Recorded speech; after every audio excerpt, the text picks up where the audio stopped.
Béni soit l'Éternel, que la grâce et la paix de Dieu soient avec vous au nom de Jésus-Christ de Nazareth. Nous nous retrouvons aujourd'hui dans la méditation de l'évangile de Luc, le chapitre 7, du verset 1er au verset 10. Je fais la lecture au nom de Jésus-Christ de Nazareth. Après avoir achevé tous ses discours devant le peuple qui l'écoutait, Jésus entra dans Capernaum.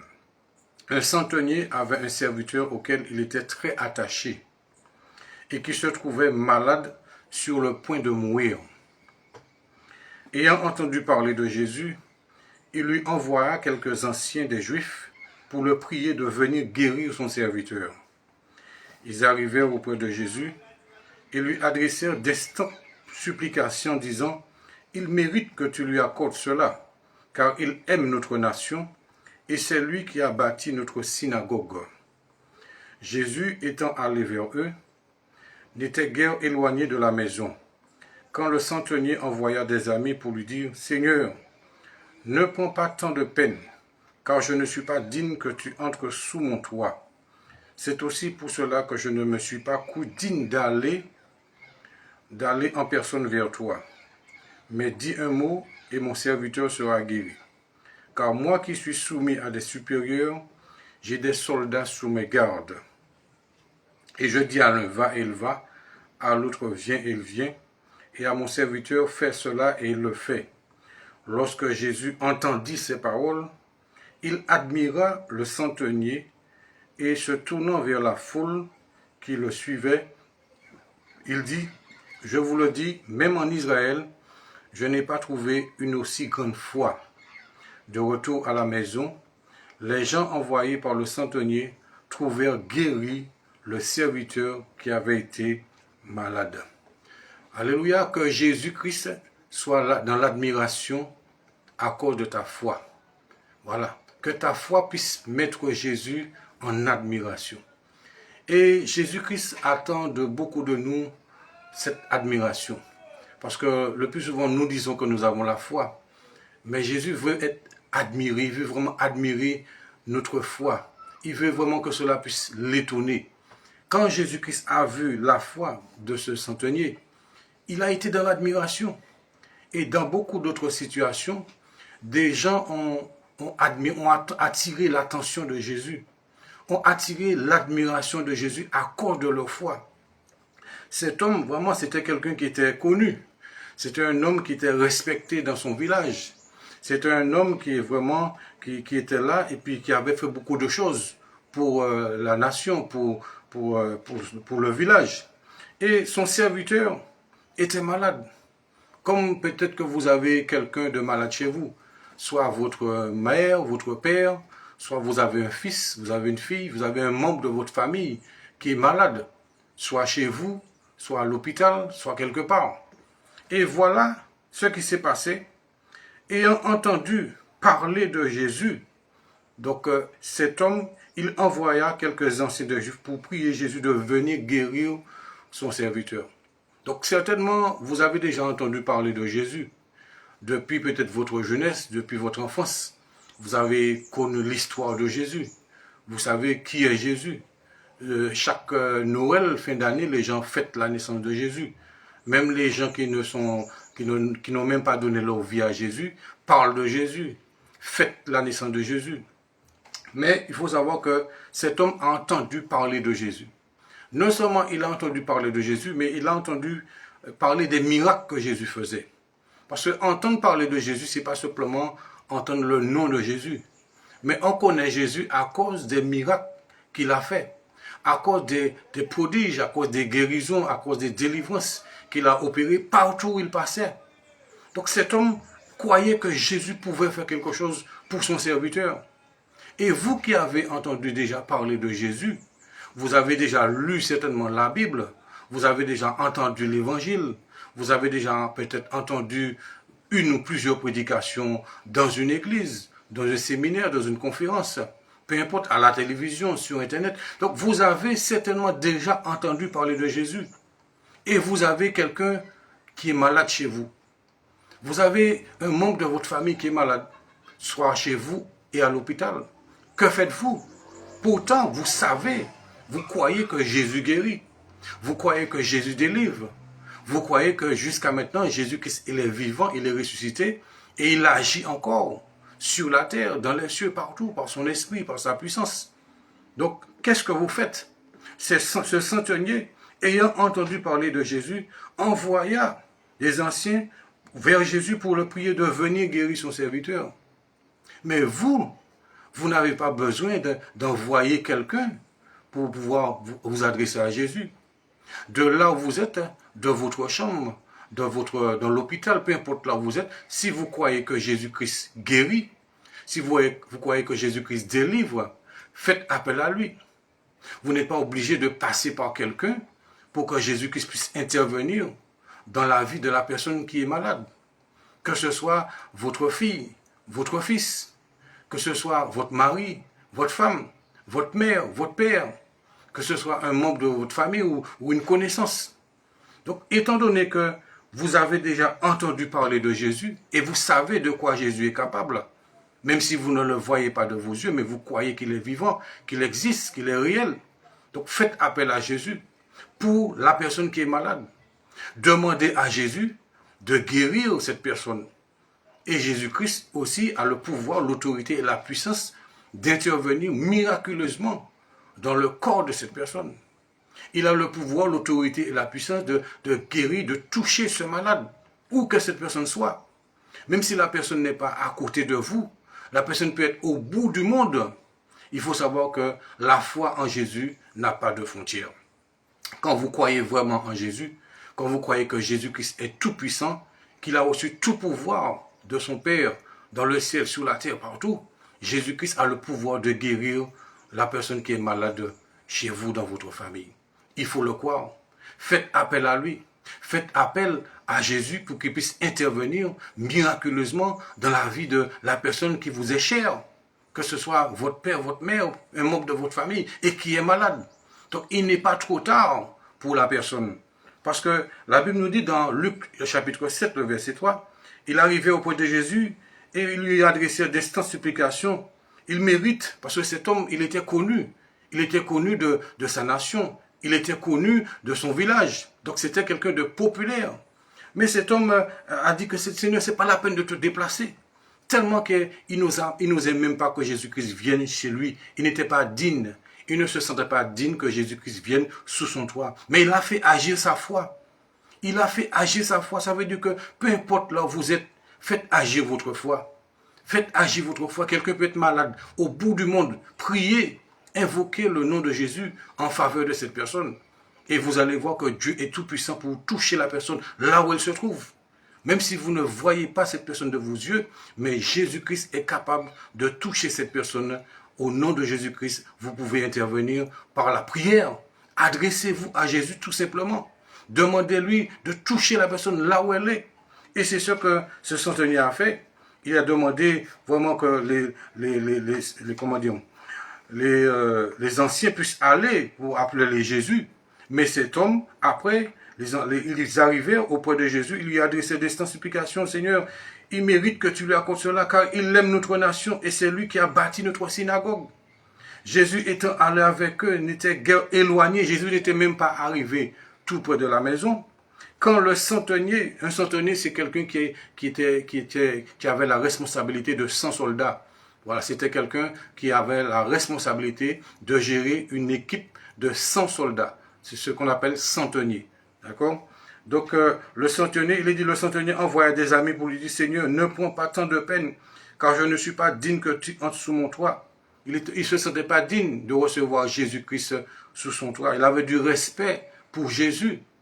C'est aussi pour cela que je ne me suis pas cru digne d'aller en personne vers toi. Mais dis un mot. Dis un mot. Regardez la foi de ce centenier. Dis un mot et mon serviteur sera guéri.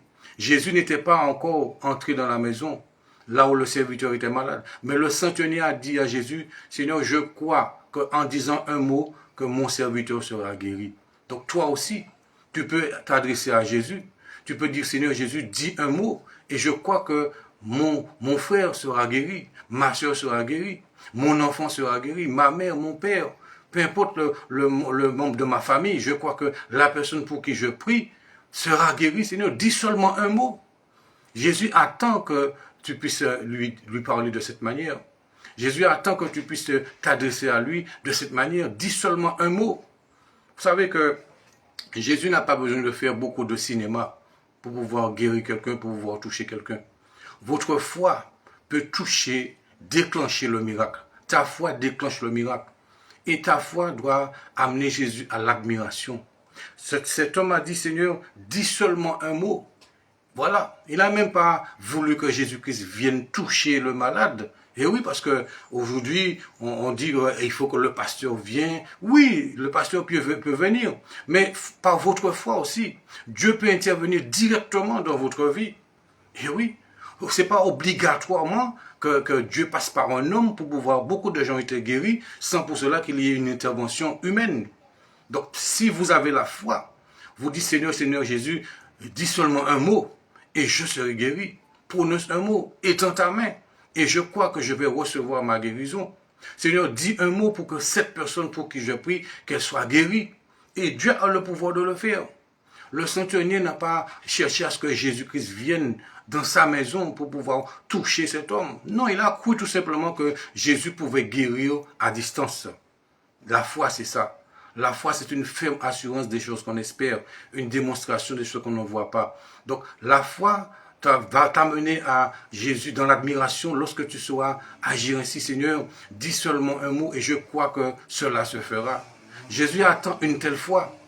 Tu n'es pas obligé d'attendre simplement une démonstration avec de toucher absolument. Il faut qu'il y ait une position des mains. Oui, ça fait partie aussi de la parole de Dieu. Mais Dieu peut guérir par l'imposition des mains, mais Dieu peut guérir aussi, voilà, miraculeusement. Sans qu'il y ait imposition des mains, le Seigneur a fait. Le Seigneur a guéri cet homme, ce serviteur-là, à distance. Qu'est-ce qui s'est passé? Il dit c'est ainsi, il dit quand moi je suis soumis. L'homme dit, mais dis un mot et mon serviteur sera guéri. L'homme il a même pas voulu que Jésus-Christ continue. Et pourtant la maison n'était pas loin. Jésus n'était pas loin de la maison. Il aurait pu laisser Jésus continuer son chemin jusqu'à arriver dans la maison.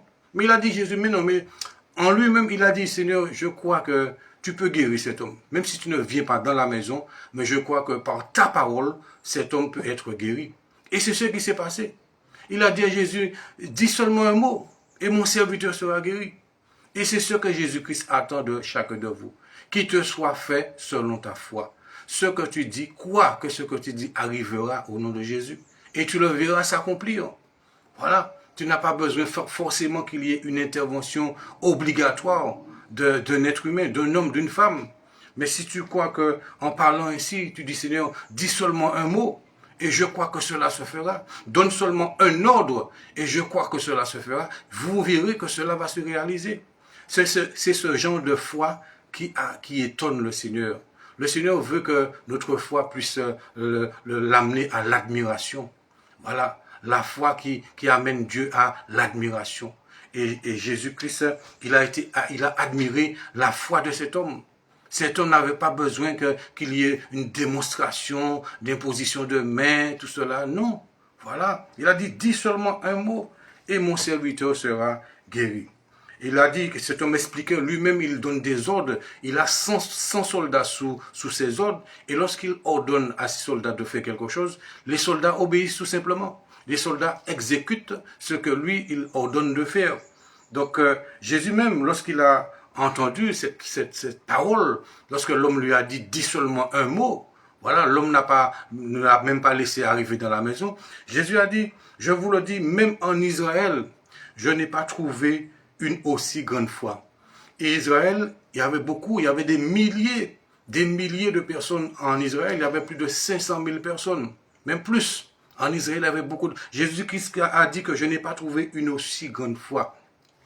Vous savez quelque chose? Votre foi amènera Jésus dans l'admiration. Votre foi sera grande lorsque ça va amener Jésus dans l'admiration. Alléluia. C'est ça, c'est quand ta foi amène Jésus dans l'admiration. C'est ça la grande foi. C'est ça la grande foi. C'est d'amener Jésus à vous admirer. D'amener Jésus à admirer votre foi. Parce que tant que ta foi n'amène pas Jésus à l'admiration, tu ne peux pas dire que tu as une grande foi. Jésus l'a dit, Je n'ai trouvé aucune foi aussi grande en Israël. Pourquoi? Parce que la Bible nous dit que Jésus, lorsque Jésus a entendu cette parole, il admira le centenier. Donc, est-ce que Jésus t'admire à cause de ta foi? Jésus doit nous admirer à cause de notre foi. Voilà. Donc, Dieu cherche des personnes à admirer. Dieu cherche à ce que toi, tu puisses l'admirer. Il veut t'admirer à cause de ta foi. Il veut que ta foi grandisse. Il veut que ta foi puisse changer de dimension. Que ta foi puisse monter en hauteur, en puissance. Voilà. Il faut que tu apprennes à dire, Seigneur Jésus, je crois que sur ta parole, cela se fera. Je crois que tu as dit cela, cela arrivera. Donc, nous devons amener Jésus à nous admirer à cause de notre foi. Que ta foi amène Jésus à t'admirer. Voilà, que ta foi amène Jésus dans l'admiration. La Bible dit que lorsque Jésus entendit ces paroles, il admira le centenier et se tournant vers la foule qui le suivait, il dit, je vous le dis en vérité, en Israël, je n'ai pas trouvé une aussi grande foi. De retour à la maison, les gens envoyés par le centenier trouvèrent guéri le serviteur qui avait été malade. Les gens, quand ils sont arrivés à la maison, ils trouvèrent le centenier guéri. Pourtant, Jésus n'est pas entré dans la maison. Jésus n'a pas touché ce centenier, ce serviteur, mais il a été guéri. Pourquoi? Parce que cet homme a cru. Voilà, cet homme a cru qu'en disant un mot qui vient de Jésus, cet homme allait être guéri. C'est pour cela que je vous encourage que votre foi puisse mettre Jésus dans l'admiration. Croyez que en disant un mot, Jésus-Christ peut guérir les membres de votre famille. Croyons qu'en disant un mot, Jésus peut vous guérir. Vous dites simplement, Seigneur Jésus, même s'il n'y a pas de démonstrations spectaculaires, comme se font dans beaucoup d'églises, mais je crois que, Seigneur Jésus, je crois que en disant un mot en ma faveur, en prononçant une parole, en donnant un ordre en ma faveur, que je serai guéri. En donnant un ordre en faveur de telle personne, cette personne sera guérie. Et oui, même regardez même la femme qui avait la perte de sang. Elle a dit, si seulement je vais toucher le bord du vêtement de Jésus, je serai guérie. Elle avait la foi qu'en touchant le bord du vêtement de Jésus, qu'elle serait guérie. Et Jésus-Christ, lorsqu'elle a touché le bord du vêtement de Jésus, elle a été guérie instantanément. Et qu'est-ce que Jésus-Christ a dit à cette femme? Ta foi t'a guérie. Va, ta foi t'a sauvé. Donc notre foi en Jésus-Christ peut nous guérir. Voilà, Jésus-Christ nous guérit à cause de notre foi. Et pour que ta foi soit grande, pour que Dieu puisse considérer ta foi comme grande, il faut que tu mettes Jésus dans l'admiration. Comment mettre Jésus dans l'admiration? C'est lorsque tu crois que ce qu'il dit arrive. Voilà, c'est lorsque tu crois que Jésus-Christ a le pouvoir, l'autorité et la puissance de te guérir instantanément. Parce que le plus souvent, nous croyons, on nous dit que oui, Jésus me guérira un jour. C'est ça. Parce que lorsque vous dites que Jésus me guérira un jour, ta foi n'est pas encore parfaite. Il faut croire, confesser et déclarer que Jésus-Christ a le pouvoir de me guérir maintenant. Et oui, c'est ça. Parce que, regardez, lorsque cet homme a parlé à Jésus, il a dit, voilà, dis seulement un mot et mon serviteur sera guéri. Donc c'est le jour même. C'est le jour même. Cet homme a vu que son serviteur était mourant. Il croyait que Jésus-Christ pouvait délivrer cet homme de la mort. Donc toi aussi, crois que Jésus-Christ peut te délivrer. Crois que Jésus-Christ peut te guérir. Crois que Jésus-Christ peut changer ta situation instantanément. Tu n'es pas obligé de dire à chaque fois que oui, je crois qu'il le fera un jour. Mais crois qu'il peut le faire aujourd'hui. Aujourd'hui, tu peux être guéri. Aujourd'hui, tu peux être délivré. Aujourd'hui, tu peux recevoir le salut, le pardon de tes péchés, le don du Saint-Esprit et la vie éternelle. Voilà. Si tu crois, tu verras la gloire de Dieu. Il a dit, cet homme a dit, voilà, je le crois. Dis seulement un mot, dis un mot et mon serviteur sera guéri. Donc, croyez en Jésus-Christ. Croyez que Jésus-Christ a le pouvoir de vous guérir, de vous délivrer, de vous sauver aujourd'hui même. Croyez-le de tout votre cœur. Et que le Seigneur soit dans l'admiration à cause de votre foi. Jésus-Christ, il est dit que lorsque Jésus entendit ces paroles, il faut que Jésus-Christ puisse entendre des paroles. Et comment Jésus entend des paroles? C'est en ouvrant la bouche. Il faut croire, et cet homme a parlé. Il a dit, Seigneur, je crois qu'en disant un mot, que mon serviteur sera guéri. Donc Jésus attend des paroles qui sortent de ta bouche, des paroles de foi, pour qu'il soit dans l'admiration. Donc Jésus attend que des paroles de foi puissent sortir de notre bouche pour qu'il soit dans l'admiration. Et à ce moment-là, le miracle se déclenche. Quand Jésus entend des paroles de foi sortir de notre bouche, il déclenche le miracle instantanément. Il peut guérir, délivrer instantanément. Pourquoi? Parce qu'il a entendu des paroles de foi. Et Jésus dit qu'il te soit fait selon ta foi. Donc par les paroles de foi que tu vas prononcer, Jésus sera dans l'admiration et le miracle va se déclencher. Quel que soit là où la personne se trouve, que ce soit toi ou quelqu'un d'autre, Jésus-Christ fera vraiment ce miracle-là instantanément. Simplement, confesse et déclare la parole, prononce des paroles de foi, dis à Jésus des paroles de foi pour qu'il soit dans l'admiration. Donc plus tu diras à Jésus des paroles de foi, plus il sera dans l'admiration et plus tu verras vraiment la gloire de Dieu dans ta vie. Et non seulement dans ta vie, mais dans la vie de ceux pour qui tu pries aussi. Alors à partir d'aujourd'hui, ouvre ta bouche, déclare des paroles de foi à Jésus-Christ. Dis à Jésus, Seigneur, je crois que si tu dis un mot, tu donnes un ordre, que cela se fera. Et bien quand Jésus entend que tu prononces cette parole, il sera dans l'admiration et le miracle va se produire. Qu'est-ce qu'il est dit? Lorsque Jésus entendit ces paroles, il admira le centenier et se tournant vers la foule qui le suivait, il dit, je vous le dis, même en Israël, je n'ai pas trouvé une si grande foi. Et de retour à la maison, les gens envoyés par le centenier trouvèrent guéri le serviteur qui avait été malade. Donc en prononçant des paroles de foi, Jésus sera dans l'admiration, le miracle va se produire et vous allez voir des gens guéris autour de vous. Oui, vous allez voir non seulement vous-même recevoir la guérison, la délivrance, mais des personnes autour de vous seront guéries, délivrées à cause des paroles de foi que vous allez prononcer. Pourquoi? Parce que Jésus-Christ a été dans l'admiration. Donc que ta foi amène Jésus dans l'admiration afin que toi et les personnes qui sont autour de toi soient guéris, délivrés au nom de Jésus-Christ.